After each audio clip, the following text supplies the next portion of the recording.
শুভেচ্ছা। শুরু হলো সব খবর, কম সময় সব খবর একসাথে। নিয়মিত আয়োজন জুড়ে নুসরাত বৃষ্টি সবাইকে স্বাগত জানাচ্ছি। সামনে বাংলাদেশের সবচেয়ে বড় চ্যালেঞ্জ 15 বছরের স্বৈরশাসনের পর অবাধ নির্বাচন, যেটি হবে ডিসেম্বর থেকে আগামী বছরের জুনের মধ্যে। রায় নিউজ 24-কে দেয়া সাক্ষাৎকারে আবারও এমনটাই জানিয়েছেন প্রধান উপদেষ্টা ডক্টর মোহাম্মদ ইউনূস। বলেছেন, শেখ হাসিনা সরকারের ফেলে যাওয়া ভঙ্গুর অর্থনৈতিক অবস্থা থেকে দেশ ঘুরে দাঁড়িয়েছে। এই সাক্ষাৎকারে প্রয়াত পোপ ফ্রান্সিসের প্রশংসাও করেন তিনি। সম্প্রতি পোপ ফ্রান্সিসের মৃত্যুতে রোমে যান অন্তর্বর্তী সরকার প্রধান ডক্টর মোহাম্মদ ইউনূস। সেখানে পোপ ফ্রান্সিসের অন্ত্যেষ্টিক্রিয়ায় শ্রদ্ধা নিবেদন শেষে সেখানকার সংবাদ মাধ্যম রায় নিউজ 24-কে একান্ত সাক্ষাৎকার দেন প্রধান উপদেষ্টা ডক্টর মোহাম্মদ ইউনূস। সাক্ষাৎকারে ডক্টর ইউনূস বলেন, গত বছরে ছাত্র আন্দোলনের মাধ্যমে শেখ হাসিনার সরকার পতিত হয়েছে। তিনি আরও বলেন, অন্তর্বর্তী সরকার গঠনের পর প্রধান কাজ ছিল সমাজ অর্থনীতি আবার স্থিতিশীল করা, কেননা তখন সমস্ত ব্যাংকিং ও প্রাতিষ্ঠানিক ব্যবস্থা ভেঙে পড়েছিল। সেখান থেকে আবারও দেশ ঘুরে দাঁড়িয়েছে। ছাত্র জনতার অভ্যুত্থানে দেশ ছেড়ে পালাতে বাধ্য হয়েছে শেখ হাসিনা সরকার।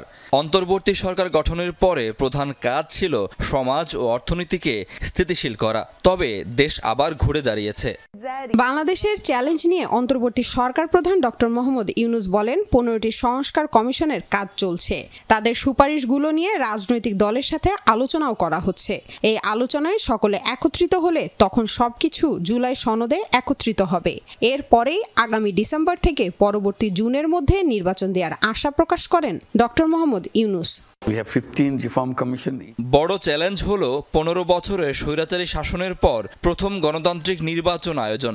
এছাড়া আগামী ডিসেম্বর থেকে পরবর্তী বছরের জুনের মধ্যে নির্বাচনের আয়োজন করা হবে। সাক্ষাৎকারে ডক্টর মোহাম্মদ ইউনূস রায় নিউজ 24-কে প্রয়াত পোপ ফ্রান্সিসকে নিয়ে স্মৃতিচারণ করেন। বলেন, তিনি তার জীবন উৎসর্গ করেছেন শান্তি প্রতিষ্ঠা আর মানবজাতিকে একত্র করার জন্য। লামিয়া তিথি, যমুনা নিউজ। 5 আগস্ট আশুলিয়ায় লাশ পোড়ানোর ঘটনার নতুন ভিডিও ফুটেজ হাতে পেয়েছে আন্তর্জাতিক অপরাধ ট্রাইব্যুনালের প্রসিকিউশন। ওই ভিডিওতে কারা কিভাবে হত্যাকাণ্ড চালিয়ে লাশ পুড়িয়ে দেয় তার স্পষ্ট ধারণা পাওয়া যাবে বলে অপরাধ ট্রাইব্যুনালকে জানিয়েছে প্রসিকিউশন টিম। এই মামলার তদন্ত প্রতিবেদন 25 মে দাখিলের নির্দেশ দিয়েছেন ট্রাইব্যুনাল। 18 জুলাই থেকে 5 আগস্ট ছাত্র জনতার আন্দোলনে সাভারের আশুলিয়ায় পুলিশের গুলিতে নিহত হন অন্তত 75 জন, যার মধ্যে 5 আগস্টের 1 মিনিট 14 সেকেন্ডের একটি ভিডিওতে 6 জনকে পুড়িয়ে মারার ভয়াবহ চিত্র সামনে আসে ঘটনার পরপরই। ওই ভিডিও চিত্র ধরে এ ঘটনায় আন্তর্জাতিক অপরাধ ট্রাইব্যুনালে দায়ের করা মামলায় তদন্ত প্রতিবেদন তৈরির প্রক্রিয়াও ছিল শেষ পর্যায়ে, যা জমা দেওয়ার কথা ছিল সোমবার। তবে এর মধ্যেই ওই 6 তরুণকে হত্যার আরেকটি নতুন ভিডিও ফুটেজ হাতে আসে তদন্ত সংস্থার, যা যাচাই বাছাইয়ের জন্য ট্রাইব্যুনালের কাছে সময় চায় প্রসিকিউশন। একটা হঠাৎ করে তথ্য আসে এবং আমরা একটা ভিডিও শনাক্ত করতে পেরেছি, আমরা উদ্ধারও করেছি। তাতে দেখা যাচ্ছে যে এইখানে কারা কিভাবে হত্যা করেছে সেই বিষয়টা আমাদের সামনে এসেছে। এই বিষয়ে তদন্ত সমাপ্ত করার জন্য কিছুদিন সময় দরকার, এই জন্য আমরা 1 মাস সময় চেয়েছিলাম। অনারেবল ট্রাইব্যুনাল এটা মঞ্জুর করেছিল। এর আগে সোমবার সকালে আশুলিয়া সহ যাত্রাবাড়ি, রামপুরা ও মিরপুরে সংগঠিত গণহত্যার মামলায় আদালতে হাজির করা হয় সাবেক আইজিপি চৌধুরী আবদুল্লাহ আল মামুন, সাবেক সেনা কর্মকর্তা জিয়াউল আহসান সহ 12 পুলিশ ও সেনা কর্মকর্তা ও এক যুবলীগ নেতাকে। বাকি 3 মামলাতেও তদন্ত প্রতিবেদন জমা দেওয়ার কথা ছিল সোমবার। সুষ্ঠু তদন্তে এই 3 মামলাতেও সময় চেয়েছে প্রসিকিউশন। কমন স্ট্রাকচারের বিরুদ্ধে বিষয় তদন্তটা আমরা মূলত করি, তার সাথে পারপেট্রেটর যারা আছে, যারা হত্যাকাণ্ড সংগঠন করে বা অন্যান্য অ্যাট্রোসিটির সাথে জড়িত থাকে, তাদের বিষয়টা আমরা তদন্ত করি। এখন কোনো তথ্য যদি আমাদের সামনে আসে নতুনভাবে, সেই তথ্য ইগনোর করে তো আমরা তদন্ত রিপোর্ট দাখিল করতে পারবো। জুলাই আগস্ট গণহত্যা এবং গুমের ঘটনায় আন্তর্জাতিক অপরাধ ট্রাইব্যুনালে এ যাবৎ মামলা হয়েছে 22টি। তদন্ত শেষ পর্যায়ে রয়েছে 4টি মামলার। আরিফুর রহমান সবুজ, যমুনা নিউজ, ঢাকা। ছাত্র জনতার আন্দোলনের ঘটনায় 5 আগস্টের পরে 1500 মামলা ও 600 হত্যা মামলা হয়েছে বলে জানিয়েছেন আইজিপি বাহারুল আলম। বলেছেন, জুলাই আগস্টে প্রায় 405টি পুলিশের যানবাহন পুড়িয়ে দেওয়া হয়েছে। পুলিশ সপ্তাহ উপলক্ষে ফরেন সার্ভিস একাডেমিতে সংবাদ সম্মেলনে এসব তথ্য জানিয়েছেন তিনি। বলেছেন, 5 আগস্টের পর অসৎ উদ্দেশ্যে অনেককেই মামলায় জড়ানো হচ্ছে, তাই তদন্তে যাদের অপরাধ প্রমাণিত হবে শুধুমাত্র তাদেরকেই আইনের আওতায় আনা হবে। আইজিপি বলেছেন, মঙ্গলবার থেকে শুরু হতে যাওয়া পুলিশ সপ্তাহে প্রধান অতিথি হিসেবে যোগ দেবেন প্রধান উপদেষ্টা ডক্টর মোহাম্মদ ইউনূস। 5 আগস্টের পর রাজারবাগে পুলিশের বিদ্রোহ মীমাংসায় সংশ্লিষ্ট প্রায় সবাইকেই সাহসিকতায় পুলিশ পদক দেওয়া হচ্ছে বলে জানান আইজিপি। আমরা চাইব আপনাদের প্রত্যাশা অনুযায়ী রিচ করতে, এবং that is an endless journey. কিন্তু তারপরও একটা লেভেল তো আছে যে ওই লেভেলটা অন্তত আমি যেতে চাই, যখন মানুষ মোরলেস বলবে যে না, গিয়ে সেবা পাওয়া যায়, পুলিশ দুর্ব্যবহার করে না, পুলিশকে দেখলে ভয় আসে না, মানে কর্তৃত্বপরায়ণ পুলিশকে টার্ন করা। ফরেন সার্ভিস একাডেমিতে যাচ্ছি, সেখানে হজ অ্যাপ চালু নিয়ে ব্রিফিং চলছে, সরাসরি যাচ্ছি।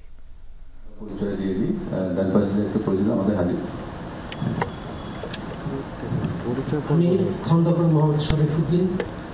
এই বছর হজে যাওয়ার জন্য আমি মনোনীত হয়েছি এবং যাবো, আপনাদের দোয়া কামনা করছি। আসসালামু আলাইকুম।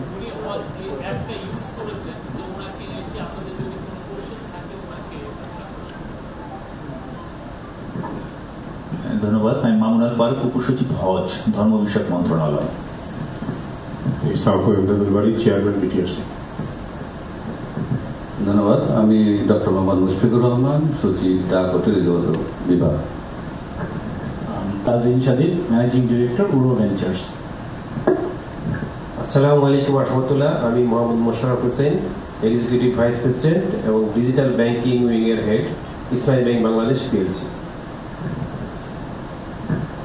ধন্যবাদ। আজকে মূলত 3টি সেবা, মোবাইল অ্যাপ, হজ প্রিপেড কার্ড এবং মোবাইল ফোন রোমিং, হজযাত্রীদের সুবিধার্থে 3টি সেবার শুভ উদ্বোধন ঘোষণা করা হয়েছে। মূলত এই কাজের ক্ষেত্রে বলা চলে লিডিং এ ছিলেন আমাদের ধর্ম বিষয়ক মন্ত্রণালয়। ধর্ম বিষয়ক মন্ত্রণালয়ের আরেকটি প্রোগ্রাম আজকে হজযাত্রীদের প্ল্যান শুরু হচ্ছে, আপনারা এখানে হয়তো সচিব এবং মাননীয় উপদেষ্টা মহোদয় উপস্থিত থাকতে পারেন না, তার পক্ষ থেকে উপসচিব মহোদয় আছেন। এই 3টি সেবার ক্ষেত্রে আমার মন্ত্রণালয় বা বিভাগ, ডাক ও টেলিযোগাযোগ বিভাগ, মূলত বিটিআরসি এবং আমাদের মোবাইল নেটওয়ার্ক অপারেটর যারা আছেন, বিশেষ করে গ্রামীণ ফোন, বাংলালিংক এবং রবি, তাদের সহযোগিতায় আমরা হাজিদের রোমিং সুবিধা দেওয়ার চেষ্টা করেছি এবং বিশেষ প্যাকেজ ঘোষণা করা হয়েছে। মোট 3টি সেবা দেওয়া হবে, হজ অ্যাপ থেকে শুরু করে মোবাইল রোমিং এবং আরেকটি সেবার কথা বলতে সেখানে একটি ব্রিফিং চলছিল ফরেন সার্ভিস একাডেমিতে, আমরা সরাসরি সেটি আপনাদেরকে দেখাচ্ছিলাম। জুলাই আগস্টের ঘটনা ঘিরে হয়রানি ও বিদ্বেষমূলক মামলা হচ্ছে, তবুও সরকার কারো মামলা করায় বাধা দিতে পারে না বলে মন্তব্য করেছেন আইন উপদেষ্টা ডক্টর আসিফ নজরুল। অভিনেতা ইরেশ জাকিরের বিরুদ্ধে করা মামলার প্রসঙ্গে তিনি বলেছেন, এই মামলাটি তদন্ত করে ব্যবস্থা নেওয়া হবে। ঢাকা দক্ষিণে ইশরাক হোসেনের মেয়র হওয়া প্রসঙ্গে বলেছেন, আইন মন্ত্রণালয়ের মতামত না নিয়ে নির্বাচন কমিশন গ্যাজেট প্রকাশ করেছে। সোমবার পতাকা নেড়ে উদ্বোধন করা হয় জাতীয় আইনগত সহায়তা দিবসের অনুষ্ঠান। রাজধানীর ওসমানী স্মৃতি মিলনায়তনে এই আয়োজনে প্রধান অতিথি আইন উপদেষ্টা ডক্টর আসিফ নজরুল। জাতীয় আইনগত সহায়তা সংস্থা আনুষ্ঠানিক বক্তব্যে তিনি বলেন, ছোটখাটো অপরাধ নিষ্পত্তিতে সরকারের লিগ্যাল এইড অর্গানাইজেশনে যেতে হবে, এতে আদালতে মামলার জট কমবে। কম্পাউন্ডেবল ক্রিমিনাল অফেন্সেস, ছোট ছোট, খুব ছোট ছোট, ওটা নামই তো কম্পাউন্ডেবল, এগুলি যদি আমরা বলি ম্যান্ডেটরিলি, বাধ্যতামূলকভাবে প্রথম যেতে হবে লিগ্যাল এইড অ্যাসোসিয়েশনে। এবং আমরা খুবই কনফিডেন্ট আগামী 6 মাসের মধ্যে আমরা জাতীয় আইনগত সেবা প্রদানকারী সংস্থাকে এমন একটা পর্যায়ে উন্নীত করব যেখানে অন্তত 1 লক্ষ মামলার নিষ্পত্তি হবে, এবং আগামী 1 বছরের মধ্যে যদি সেইটুকু সময় পর্যন্ত আমরা থাকি, তাহলে অন্তত 2 লক্ষ মামলা আমরা সেখানে নিষ্পত্তি করার ব্যবস্থা করব। পরে সাংবাদিকদের বিভিন্ন প্রশ্নের জবাব দেন আইন উপদেষ্টা। ঢাকা দক্ষিণে ইশরাক হোসেনকে মেয়র ঘোষণা করে গেজেট প্রসঙ্গে আইন উপদেষ্টা জানান, আইন মন্ত্রণালয়ের মতামত না নিয়েই ইসি গেজেট প্রকাশ করেছে। নির্বাচনী যে প্লেইন্ট আছে সেই প্লেইন্ট নাকি পরিবর্তন করা যায় না, কারণ এটা হাইকোর্টের রায় আছে, এটা নাকি কোয়াসি সিভিল ম্যাটারে প্লেইন্ট পরিবর্তন করা যায় না। তো ইশরাক সাহেব বোধহয় আপনার পরে প্লেইন পরিবর্তন করেছিলেন, সেই জন্য আমরা একটু দ্বিধান্বিত ছিলাম যে এটা আসলে গেজেট নোটিফিকেশন হবে নাকি এটাকে আপিল করতে হবে, এটা নিয়ে আমরা একটু দ্বিধান্বিত ছিলাম। তো নির্বাচন কমিশন আমাদের মতামতের জন্য অপেক্ষা করেন নাই, ওনারা নিজেরা গেজেট নোটিফিকেশন করেছেন। এটা যারা এরভাবে আপনার মামলা করে বা প্লেইন পরিবর্তন করে বিজয়ী হতে চাচ্ছেন ওনাদেরকে জিজ্ঞেস করেন। আইন উপদেষ্টা বলেন, সারা দেশে হয়রানিমূলক ও বিদ্বেষমূলক মামলা হচ্ছে, তবে নিরীহ মানুষ যেন হয়রানি না হয় তা নিশ্চিতে নির্দেশনা দেয়া আছে বলেও মন্তব্য করেন তিনি। অনেক হয়রানিমূলক মামলা হচ্ছে, বিদ্বেষমূলক মামলা হচ্ছে, অন্যের জায়গা জমি দখল, ব্যবসা দখল করার জন্য মামলা হচ্ছে। তো আমরা কিন্তু মামলা করতে কাউকে বাধা দিতে পারি না, কিন্তু মামলা হওয়ার পর আপনারা খেয়াল করে দেখেছেন স্বরাষ্ট্র মন্ত্রণালয় থেকে বারবার বলা হয়েছে যে অভিযোগের কোনো বস্তুনিষ্ঠতা পাওয়া না গেলে কাউকে যেন গ্রেফতার না করা হয়। অভিনেতা ইরেশ জাকিরের বিরুদ্ধে করা মামলাটি তদন্ত করে ব্যবস্থা নেওয়া হচ্ছে বলেও জানান আইন উপদেষ্টা। আপনাদের কাছে আমাদের অনুরোধ, আপনারা তাদের ভূমিকাও এক্সপোজ করেন। শাকিল হাসান, যমুনা নিউজ, ঢাকা। এদিকে অভিনেতা ইরেশ জাকিরের বিরুদ্ধে মামলা অস্বস্তিকর বলে মন্তব্য করেছেন সংস্কৃতি উপদেষ্টা মোস্তফা সরওয়ার ফারুকী। জানিয়েছেন, ইরেশ জাকির জুলাই আন্দোলনে সক্রিয় ছিলেন। সচিবালয়ে কান চলচ্চিত্র উৎসবের মূল প্রতিযোগিতায় প্রথমবারের মতো বাংলাদেশি স্বল্প দৈর্ঘ্য চলচ্চিত্র আলীর মনোনয়ন নিয়ে আয়োজিত ব্রিফিংয়ে এমন মন্তব্য করে তিনি বলেছেন, সরকারের পক্ষ থেকে ইরেশের বিরুদ্ধে মামলা করা হয়নি, যে মামলা হয়েছে তা পুলিশ তদন্ত করে সত্য উদ্ঘাটন করবে বলেই আশা প্রকাশ করেন ফারুকী। তিনি বলেন, স্থানীয়ভাবে সমঝোতা হওয়ায় টাঙ্গাইলের পাঠাগারে হামলা ও বই লুটের ঘটনায় দায়ীদের বিরুদ্ধে মামলা হয়নি। মামলা করার এখন আমরা স্বাধীনতা পেয়েছি, মামলা করার স্বাধীনতা আছে, সবাই সেই স্বাধীনতার কেউ কেউ অপব্যবহার করছে। আমি বিশ্বাস করি পুলিশ এটা সঠিক তদন্ত করবে এবং তদন্ত করে যেটা সত্য সেটার পক্ষে থাকবে এবং যেটা মিথ্যা সেটাকে বাতিল করে দেবে। ভারত পাকিস্তান যুদ্ধাবস্থার মধ্যে পররাষ্ট্র সচিব জসিমউদ্দিনের সাথে ঘণ্টাখানেক বৈঠক করেছেন পাকিস্তানের হাইকমিশনার সৈয়দ আহমেদ মারুফ। এই বৈঠকের বিষয়বস্তু সম্পর্কে কোনো তথ্য জানাতে রাজি হননি কোনো পক্ষই। ধারণা করা হচ্ছে দিল্লি ইসলামাবাদ সংকটে ঢাকার সহযোগিতা চেয়েছেন হাইকমিশনার। তিনি অবশ্য জানিয়েছেন, স্থগিত হওয়া পাক পররাষ্ট্রমন্ত্রীর সফর বা চলমান উত্তেজনা নয়, আলাপ হয়েছে ভিন্ন ইস্যুতে। Did you discuss? This was just a routine discussion. Did you discuss anything regarding Indo-Pakistan? No. But rescheduling the foreign minister visit, or did you ask for any help? No. My today's meeting was entirely different. It has nothing to do with the visit or anything. It was purely a different context. Narayanganj আদালতে শারীরিকভাবে লাঞ্ছিত হয়েছেন সাবেক আইনমন্ত্রী আনিসুল হক। এজলাস কক্ষ থেকে বের করার সময় তার উপরে কিছু আইনজীবী ও বিক্ষুব্ধ জনতা চড়াও হন। জুলাই অভ্যুত্থানে নারায়ণগঞ্জে মাদ্রাসা শিক্ষার্থী সোলাইমান হত্যা মামলায় আদালতে হাজির করা হয়েছিল। তাকে শুনানি শেষে আদালত তার 4 দিনের রিমান্ড মঞ্জুর করেছেন।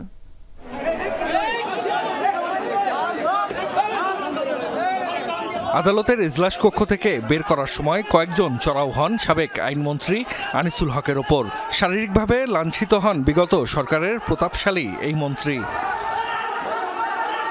জুলাই অভ্যুত্থানে নারায়ণগঞ্জের সিদ্ধিরগঞ্জে মাদ্রাসা শিক্ষার্থী সোলাইমান হত্যা মামলায় সোমবার বিকেলে নারায়ণগঞ্জের সিনিয়র জুডিশিয়াল ম্যাজিস্ট্রেট আদালতে হাজির করা হয় আনিসুল হককে। প্রত্যক্ষদর্শীরা জানান, রিমান্ড শুনানি শেষে ইজলাস কক্ষ থেকে বের করার সময় বিএনপিপন্থী কিছু আইনজীবী ও বিক্ষুব্ধ জনতা চড়াও হয় তার উপর। এ সময় পুলিশ দ্রুত তাকে প্রিজন ভ্যানে তুলে কারাগারে নিয়ে যায়। এই নারায়ণগঞ্জের আইনজীবীরা কিন্তু এই আনিসুল হকের প্রতি অত্যন্ত ক্ষুব্ধ।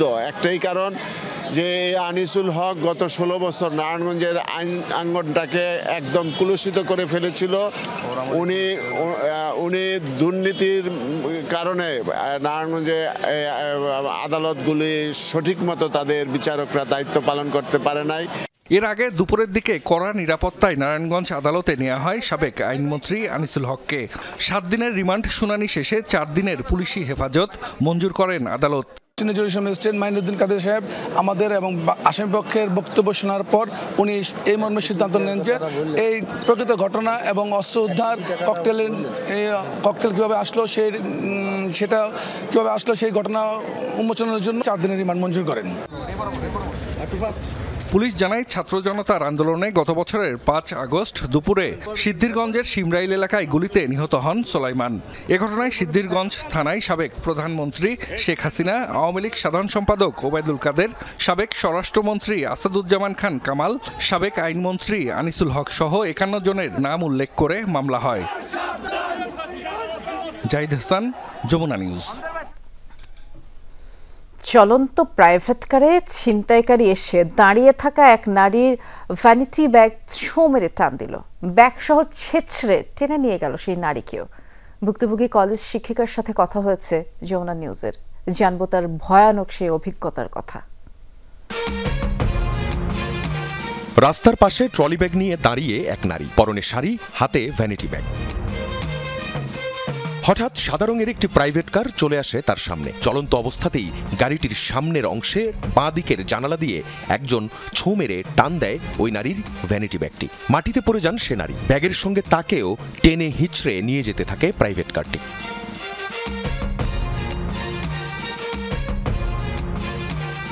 না, তিনি বেঁচে আছেন, তবে আহত হয়েছেন। ফুটেজের 50 সেকেন্ডের মাথায় দেখা যায় আবার ঘটনাস্থলে এসে দাঁড়িয়ে উপস্থিত 4 জনের সঙ্গে কথা বলছেন তিনি। দেখাচ্ছেন হাতের কনুইয়ে আঘাতের চিহ্ন। শনিবার সকালে রাজধানীর সিদ্ধেশ্বরী গ্রিনল্যান্ড টাওয়ারের সামনে ঘটে ঘটনা। ভুক্তভোগী সে নারী গাজীপুরের বঙ্গবন্ধু সরকারি কলেজের প্রভাষক, এখন আছেন ফাউন্ডেশন ট্রেনিংয়ে। ছুটি শেষে আবারও ট্রেনিংয়ে ফিরতে রওনা হচ্ছিলেন। বলেন সেদিনের ভয়ঙ্কর অভিজ্ঞতার কথা। মুহূর্তের মধ্যেই গাড়িটা কাছাকাছি এসেই আমার হাত থেকে ব্যাগটা টান দেয়, আমিও সঙ্গে সঙ্গে পড়ে যাই। ব্যাগটা আমার হাতে, ব্যাগের বেল্টটা পেঁচানো ছিল, যে কারণে আমি পড়ে যাই এবং অনেক দূর পর্যন্তই আমি ওইভাবে ছেঁচড়ে চলে যাই। ওই মুহূর্তে আসলে মানে ফিলিংসটা আমি ঠিক বলতে পারবো না যে ওই মুহূর্তে কি ফিল করছিলাম। বলেন উপায়ন্তর না দেখে এক পর্যায়ে তিনি ব্যাগটি ছেড়ে দেন, গাড়িটি চলে যায়। আমি একাই উঠলাম নাকি কেউ ধরে উঠালো সেটাও আমি বলতে পারবো না। তারপরে উঠে এসে আমার শরীর খুব কাঁপছিল, পেটটাতে প্রচন্ড পেইন আছে, এখানে ছিলে গেছে, হাতেও অনেক জায়গায় ছিলা আছে। তা হতাশার বিষয় হলো আসলে এটা কাম্য না। ছিনতাইকারীদের নিয়ে যাওয়া ব্যাগে তার মোবাইল সহ প্রশিক্ষণ সংক্রান্ত নানান জিনিস ছিল। ভুক্তভোগী ফারহানা প্রশ্ন তুলেছেন নাগরিকের নিরাপত্তা নিয়ে। আমরা সবাই আসলে নিরাপত্তাহীনতাই ভুগি। নিরাপত্তার ব্যবস্থাটা একটু জোরালো হওয়া উচিত। এখানে আইন শৃঙ্খলা বাহিনীকেও একটু তৎপর হওয়া দরকার, যে আমি মামলা করব তারপরে শাস্তি ব্যবস্থা করা হবে। এটা তো আমার একার প্রবলেম না, এটা দেশের একটা সার্বিক প্রবলেম। এবং কারা আমার সঙ্গে এটা করেছে আমি তো চিনিই না, জানিই না, কাজে আমি কেন বাদী হতে যাব? এটা সরকার ব্যবস্থা নিক, প্রশাসন ব্যবস্থা নিক। ডিএমপির ডিসি মিডিয়া তালেবুর রহমান জানান, ভিডিও ফুটেজ দেখে ছিনতাইকারীদের শনাক্তের চেষ্টা চলছে। আখলাকুস সাফা, যমুনা নিউজ, ঢাকা। দেশে বজ্রপাতে হতাহতের সংখ্যা দিন দিনই বাড়ছে। আজ 7 জেলায় বজ্রঘাতে 13 জন মারা গেছেন। এর মধ্যে শুধু কুমিল্লাতেই 2 শিশু সহ 4 জনের প্রাণ গেছে। বিশেষজ্ঞরা বলছেন বজ্রপাতে সাধারণত গ্রামের মানুষই বেশি আক্রান্ত হয়, তাই সচেতনতার বিকল্প নেই। কুমিল্লার বরুড়া উপজেলার পয়ালগুচ্ছ গ্রামে ফসলি জমিতে ঘুড়ি উড়াচ্ছিল ফরহাদ, সাইমন সহ কয়েকজন। হঠাৎই শুরু হয় বজ্রসহ বৃষ্টি। নিরাপদ আশ্রয়ে পৌঁছানোর আগেই বজ্রাঘাতে গুরুতর আহত হয় 3 শিশু। উদ্ধার করে উপজেলা স্বাস্থ্য কমপ্লেক্সে নেয়ার পর ফরহাদ ও সাইমনকে মৃত ঘোষণা করেন চিকিৎসক। আরেকজনকে নেওয়া হয়েছে কুমিল্লা মেডিকেলে। হঠাৎ করে বৃষ্টি আসে, বৃষ্টির পর বজ্রপাত হয়। বজ্রপাতের পরে সবাই যখন দৌড়ে যায় দেখে যে বাচ্চারা পড়ে আছে মাঠে। হসপিটালে নেওয়ার পরে ডাক্তার দুইজনকে নিহত ঘোষণা করছেন এবং একজন আহত, খুব মর্মান্তিক অবস্থার মধ্যে আছে। এর আগে জেলার মুরাদনগরের কোরবানপুর গ্রামে মাঠে কাজ করার সময় বজ্রপাতে ঘটনাস্থলেই মারা যান নিখিল দেবনাথ ও পাশের দেওরা গ্রামের জুয়েল ভুইয়া নামের 2 কৃষক। বজ্রাঘাতে প্রাণ গেছে কিশোরগঞ্জের 3 জনের। অষ্টগ্রাম উপজেলার কলমা ইউনিয়ন ও খয়েরপুর আবদুল্লাপুর ইউনিয়নে ধান কাটছিলেন 2 কৃষক। এ সময় বজ্রপাতে মৃত্যু হয় তাদের। এছাড়া মিঠামইনে ধান মাড়াইয়ের সময় এক কিষানীর প্রাণ গেছে। এদিকে সুনামগঞ্জ সাল্লার বুড়িগাঙ্গাল হাওরে গরুকে ঘাস খাওয়াতে যান রিমন তালুকদার নামের একজন। বজ্রপাতে মুহূর্তেই প্রাণ যায় ডিগ্রি 2য় বর্ষের এই শিক্ষার্থীর। ঝলসে যায় শরীরের বেশ কিছু অংশ। এছাড়া নেত্রকোনায় 2 জন এবং নোয়াখালী ও হবিগঞ্জে বজ্রাঘাতে প্রাণ গেছে আরও 2 জনের। সাইফ আহমেদ, যমুনা নিউজ। ভবিষ্যতে জাতীয় সনদ বাতিল করতে না পারার নিশ্চয়তা এবং সংবিধানের গুরুত্বপূর্ণ সংস্কারে গণভোট চায় গণ অধিকার পরিষদ। কেবল তারপরে জাতীয় নির্বাচনের দাবি দলটির। জাতীয় ঐকমত্য কমিশনের সাথে আলোচনায় নতুন 8 প্রস্তাবের সাথে একমত হয়েছে গণ অধিকার পরিষদ। বৈঠকে ঐকমত্য কমিশনের সহসভাপতি আলী রিয়াজ বলেছেন, চর্চা, অঙ্গীকার, ঐক্যের মধ্য দিয়েই সংস্কার আলোচনা শেষ করতে চায় কমিশন। রাষ্ট্র সংস্কারের লক্ষ্যে রাজনৈতিক দলগুলোর সাথে ধারাবাহিক আলোচনায় সোমবার গণ অধিকার পরিষদের সাথে বসে জাতীয় ঐকমত্য কমিশন। কমিশনের পাঠানো 166টি সুপারিশের মধ্যে 127টির সাথে একমত প্রকাশ করে দলটি। বৈঠকের শুরুতে কমিশনের সহসভাপতি ডক্টর আলী রিয়াজ বলেন, নতুন বাংলাদেশ নির্মাণে সংস্কার কমিশনগুলোর সুপারিশ যথেষ্ট নয়, প্রয়োজন রাজনৈতিক ও জনগণের ঐক্য। সম্মিলিতভাবে একটি গণতান্ত্রিক রাষ্ট্র প্রতিষ্ঠা করতে পারি, তারই অংশ হিসেবে এই আলোচনা। কেবলমাত্র কাগজে আমরা কি লিখছি তা নয়, চর্চার মধ্য দিয়ে, অঙ্গীকারের মধ্য দিয়ে, প্রতিশ্রুতির মধ্য দিয়ে আমাদেরকে এই কাজে অগ্রসর হতে হবে। আলোচনার মাধ্যমে আরও 8টি প্রস্তাবের সাথে একমত হওয়ার কথা জানান গণ অধিকার সভাপতি নুরুল হক নূর। বলেন, তত্ত্বাবধায়ক সরকারের অধীনে স্থানীয় সরকার নির্বাচন চায় না তারা। 70 অনুচ্ছেদের অর্থ বিলের পাশাপাশি দলের বিপক্ষে ভোট না রাখার প্রস্তাব করেছে দলটি। পুলিশ প্রধানের নিয়োগটা আমরা এই জাতীয় সাংবিধানিক পরিষদ বা এনসিসিতে আমরা অন্তর্ভুক্ত করার আহ্বান জানিয়েছি। কেয়ারটেকারের সময় স্থানীয় সরকার নির্বাচন করাটা এই 4 মাসের মধ্যে অনেক ক্ষেত্রেই সম্ভব হবে না। তবে এইবারের ক্ষেত্রে আমরা বলেছি যে রাজনৈতিক ঐক্যমত্য তৈরি হলে স্থানীয় নির্বাচনটা এইবার করা যেতে পারে। সংবিধানের গুরুত্বপূর্ণ সংস্কার শেষে জাতীয় নির্বাচনের দাবি জানিয়েছে দলটি। পার্লামেন্টের 2/3 পাশাপাশি সব সংশোধনী নয়, কিছু গুরুত্বপূর্ণ সংশোধনী, সেটা আর্টিকেলকে স্পেসিফিক করে দেওয়া যায়।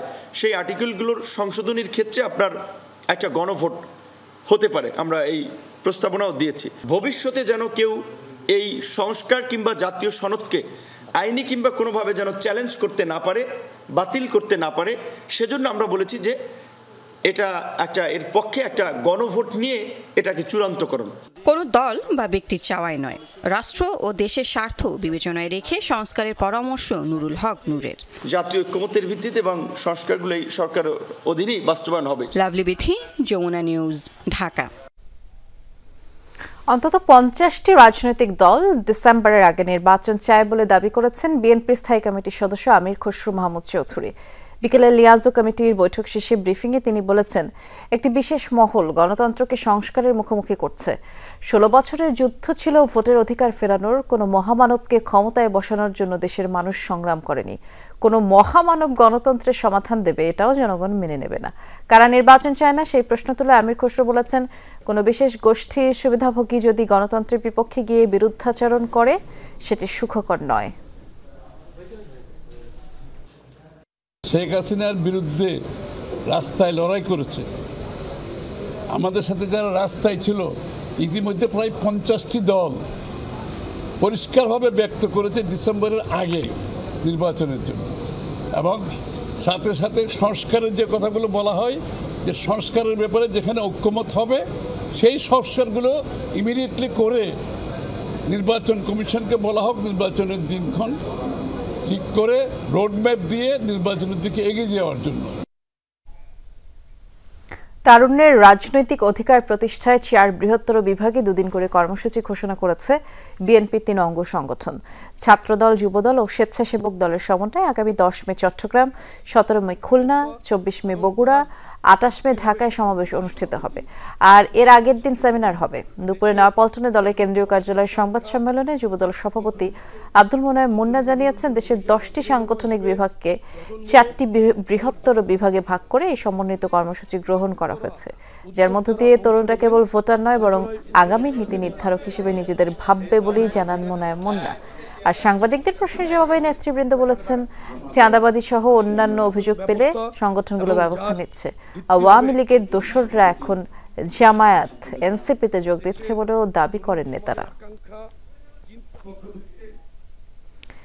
জাতীয় স্বার্থে দল মত নির্বিশেষে সকলকে ঐক্যবদ্ধ থাকার আহ্বান জানিয়েছেন জামায়াত ইসলামীর আমির ডাক্তার শফিকুর রহমান। দেশের যে কোনো সংকটে রাজনৈতিক দলগুলোকে এক থাকার আহ্বান তিনি জানিয়েছেন।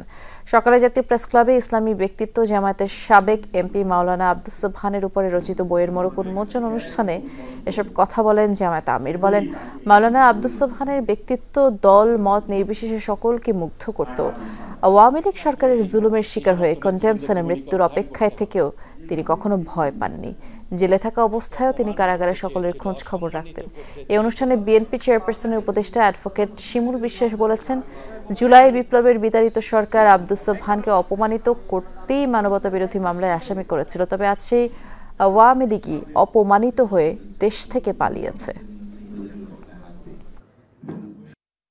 একটা মানবিক বাংলাদেশ গড়ার জন্য আমরা দল মতের ঊর্ধ্বে উঠে জাতির স্বার্থে জাতীয় ব্যাপারে আমরা ঐক্যবদ্ধ হই, তাহলে এই জাতি বিজয়ী হবে। যাকে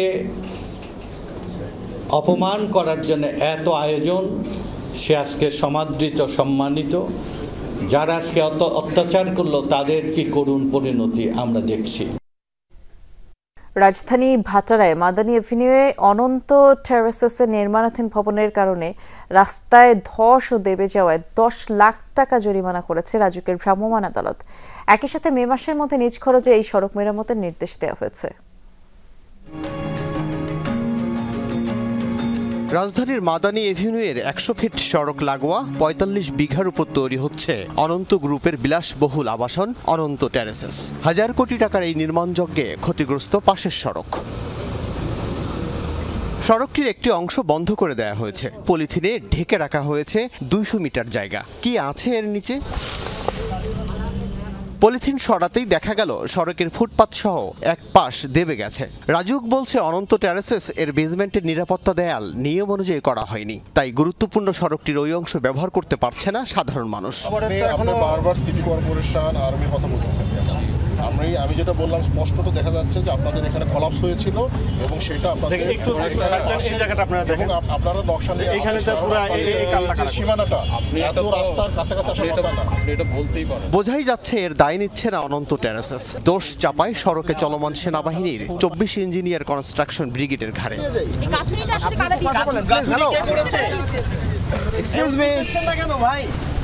খবর পেয়ে সেনাবাহিনীর 24 ইঞ্জিনিয়ার কনস্ট্রাকশন ব্রিগেডের কর্মকর্তারাও আসেন। তারা জানান সড়কটি ক্ষতিগ্রস্ত করেছে অনন্ত টেরাসেস। বিষয়টি আগেই তাদের জানানো হয়েছিল। মুখোমুখি তথ্য প্রমাণে এবার দায় স্বীকার করে ভবন নির্মাণকারীরা। 3 ঘন্টার তর্ক বিতর্কের অবসান হয় দুপুর 2টায়। যে তাদের আসলে যে সেফটি মেজার নিয়ে কাজটা করা উচিত ছিল সেটা না নেওয়াতেই মূলত এই রাস্তাটি দেবে গেছে বা ফেটে গেছে। তো এটি আমাদের অপরাধ যেহেতু আমাদের সামনে উদ্ঘাটিত হয়েছে এবং তারা দায় স্বীকার করেছে, আমরা এই মোবাইল কোর্টে তাদেরকে 10 লক্ষ টাকা জরিমানা প্রদান করেছি, অনাদায়ে 1 মাসের বিনাশ্রম কারাদণ্ড। আগামী জুনের পূর্বেই তারা এই রাস্তাটি আগের যে অবস্থায় ছিল সে অবস্থায় তারা পুনরায় নির্মাণ করে দেবে। রাজুক জানায়, রাজধানীতে হাজার হাজার অবৈধ ভবন ও স্থাপনা। পরিকল্পিত নগরী গড়ে তুলতে সব অবৈধ স্থাপনার বিরুদ্ধে চলমান থাকবে কার্যক্রম, ছাড় পাবে না ক্ষমতাশালীরাও। আল আমিনা কহন, যমুনা নিউজ, ঢাকা। জাতীয় গ্রিডে বিপর্যয়ের কারণে পর্তুগাল ও স্পেনের বিস্তীর্ণ এলাকা জুড়ে বিদ্যুৎ বিভ্রাট দেখা দিয়েছে। ফ্রান্সের কিছু অংশ বিদ্যুৎ সংকট দেখা দিয়েছে। আন্তর্জাতিক বিভিন্ন গণমাধ্যম জানায়, বিদ্যুৎ বিপর্যয়ের কারণে লাখ লাখ মানুষ বিদ্যুৎবিহীন হয়ে পড়েছে। এতে করে মাদ্রিদের বারাজেস আন্তর্জাতিক বিমানবন্দর পুরোপুরি বিদ্যুৎবিহীন হয়ে পড়ে। একই সাথে টেলিযোগাযোগ ব্যবস্থাও ক্ষতিগ্রস্ত হয়েছে। ভীতিকর পরিস্থিতির সৃষ্টি হয়েছে মেট্রো রেলগুলোতেও। স্পেনের জাতীয় গ্রিড অপারেটর জানায়, হঠাৎ করে দেশটির বিদ্যুৎ চাহিদা 26 গিগাওয়াট থেকে নেমে 12 গিগাওয়াটে চলে আসে। এতে বড় ধরনের বিপর্যয়ের সৃষ্টি হয়। এই অবস্থায় গ্রিড স্থিতিশীল রাখতে কিছু নির্দিষ্ট অঞ্চলে ইচ্ছাকৃতভাবে বিদ্যুৎ সরবরাহ বন্ধ রাখা হয়, তবে ধীরে ধীরে পরিস্থিতি স্বাভাবিক হয়ে আসছে বলেই জানিয়েছে কর্তৃপক্ষ। সম্প্রতি শিক্ষার্থীদের মধ্যে এক প্রকার উৎকণ্ঠা দেখা যাচ্ছে। এক্ষেত্রে সকলকেই ধৈর্য ধারণ করতে হবে বলেছেন শিক্ষা উপদেষ্টা ডক্টর চৌধুরী রফিকুল আবরার। সকালে রাজধানীর সেগুনবাগিচে আন্তর্জাতিক মাতৃভাষা ইনস্টিটিউটে কারিগরি শিক্ষার মানোন্নয়ন, বৈশ্বিক প্রেক্ষাপটে সম্ভাবনা ও করণীয় শীর্ষক এক সেমিনারে বক্তব্য রাখেন তিনি। বলেন, দুর্নীতি ও অর্থ আত্মসাতের জন্য কেবল বিভিন্ন প্রতিষ্ঠান ও অবকাঠামো বানিয়েছে বিগত সরকার, কিন্তু সেসব প্রতিষ্ঠানে প্রয়োজনীয় সরঞ্জাম নেই। মূলধারার শিক্ষার মধ্যে কারিগরি শিক্ষার একাংশ অন্তর্ভুক্ত করা দরকার বলে মনে করেন শিক্ষা উপদেষ্টা। তিনি জানান, অন্তর্বর্তী সরকার কারিগরি খাতের গুণমান নিশ্চিতে কাজ করছে। পার্লামেন্টে কারিগরি শিক্ষা বা সাধারণ শিক্ষা নিয়ে মিনিংফুল বিতর্ক আলাপ আলোচনা কি হয়েছে? আমার কোনোদিনও আমার মনে হয় না সেই ধরনের কোনো রকমের আলোচনা সেখানে হয়েছে। অথচ এই সরকার আসার পরে প্রথম কাজ তারা যেটা করেছেন, তারা শ্বেতপত্র প্রণয়ন করেছেন। বিভিন্ন সেক্টরের অবস্থাটা কি আমাদেরকে জানতে হবে। ফরিদপুরের ভাঙ্গায় আধিপত্য বিস্তার ও বাস স্ট্যান্ড দখলকে কেন্দ্র করে সংঘর্ষের ঘটনায় 14 জনকে গ্রেফতার করেছে যৌথ বাহিনী। দুপুরে গ্রেফতারকৃতদের জেল হাজতে পাঠানো হয়েছে। এর আগে রোববার সকালে ভাঙ্গা উপজেলায় পুকুরিয়া, সোয়াদি এবং আজিমনগর এলাকায় সংঘর্ষের ঘটনায় শতাধিক গ্রামবাসী আহত হয়। আধিপত্য বিস্তার নিয়ে দুপক্ষের সংঘর্ষ হয়। এই ঘটনায় রাতেই ভাঙ্গা থানায় 169 জনের নাম উল্লেখ আর 50 জনকে অজ্ঞাত আসামি করে 4টি মামলা দায়ের হয়েছে। পরে পুলিশ আর যৌথ বাহিনীর সদস্যরা অভিযান চালিয়ে 14 জনকে গ্রেফতার করে। বাকিদের গ্রেফতারের চেষ্টা চলছে বলে জানিয়েছে।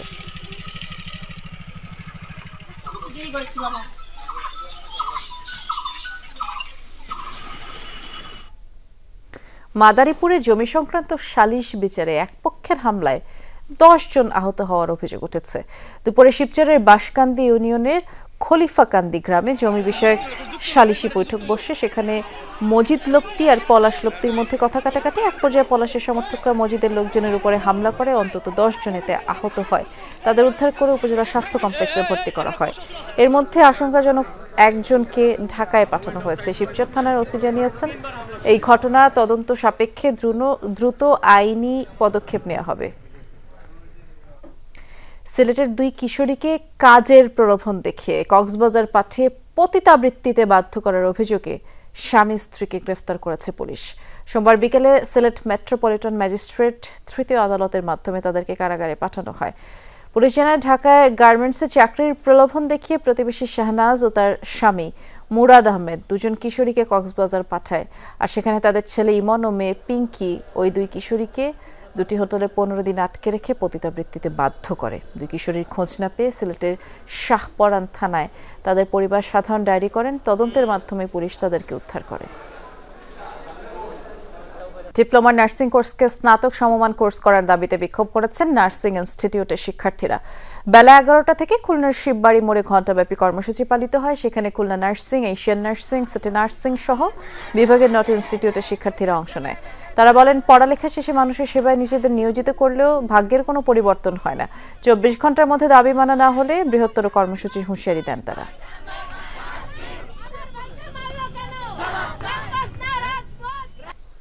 ঝিনাইদহের সদর হাসপাতাল চত্বরে কর্মসূচি পালন করেন নার্সিং ইনস্টিটিউটের শিক্ষার্থীরা। তারা বলেন, 3 বছর ডিপ্লোমা আর 6 মাস ইন্টার্ন করার পরও ডিগ্রির কোনো মূল্যায়ন করা হয় না। দাবি পূরণ না হলে কঠোর কর্মসূচি ঘোষণা করা হবে বলে আন্দোলনকারী শিক্ষার্থীরা ঘোষণা দেন। নওগাঁ জেনারেল হাসপাতালের সামনে Bangladesh diploma student nurses union জেলা শাখার ব্যানারে সমাবেশ কর্মসূচি হয়। বক্তারা বলেন, দীর্ঘদিন ধরে ডিপ্লোমা নার্সদের ডিগ্রির মর্যাদার দাবিতে আন্দোলন করা হলেও সরকার কোনো পদক্ষেপ নিচ্ছে না। মাথায় কালো পতাকা বেঁধে বিক্ষোভ মিছিল করেন তারা।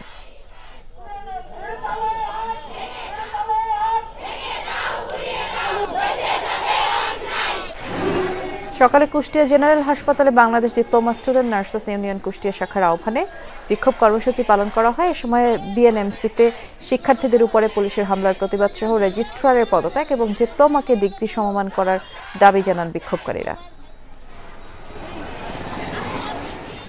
ঢাকায় বায়ু দূষণ রোধে 50টি স্থানে বায়ু বিশুদ্ধকরণ মেশিন বসানো হবে বলে জানিয়েছেন ঢাকা উত্তর সিটির প্রশাসক মোহাম্মদ এজাজ।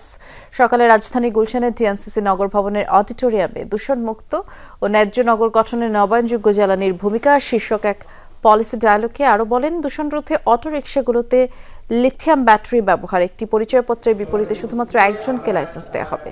সভায় দূষণমুক্ত নগর করতে সুশাসন ও জবাবদিহিতা নিশ্চিতের দাবি জানায় বিভিন্ন পরিবেশবাদী সংগঠন। উন্নয়ন কার্যক্রমে কোরিয়াকে পাশে পাবে বাংলাদেশ এবং টেকসই উন্নয়ন লক্ষ্যমাত্রা অর্জন ও জলবায়ু পরিবর্তনের চ্যালেঞ্জ মোকাবেলায় 2টি দেশ একসাথে কাজ করবে। সব তথ্য জানিয়েছেন দক্ষিণ কোরিয়ার রাষ্ট্রদূত পার্ক ইয়ং-সিক। ব্র্যাক বিশ্ববিদ্যালয়ে আয়োজিত global environment forum for university স্টুডেন্টসে যোগ দেন রাষ্ট্রদূত। বলেন, অবকাঠামো উন্নয়নে দ্বিপাক্ষিক সহযোগিতাতেও আগ্রহী কোরিয়া। বিভিন্ন উন্নয়ন প্রকল্প বাস্তবায়নে কোরিয়া সক্রিয় ভূমিকা পালন করছে বলে জানান পার্ক কিয়ং-সিক। এর মধ্যে অন্যতম শিক্ষা, তথ্য যোগাযোগ প্রযুক্তি। এই ফোরামে কোরিয়ান এনজিও ডজোন এবং ব্র্যাক বিশ্ববিদ্যালয়ের centre for climate change and environmental রিসার্চের মধ্যে সমঝোতা চুক্তি সই হয়।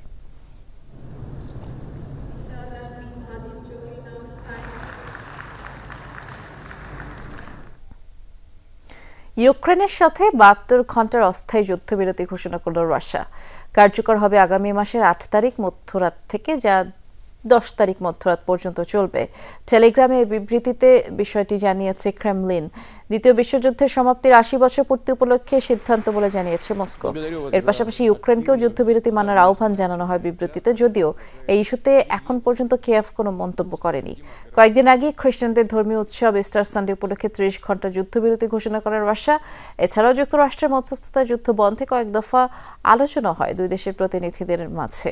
2022 সালে 24 ফেব্রুয়ারি ইউক্রেনে বিশেষ সামরিক অভিযান শুরু করে রাশিয়া।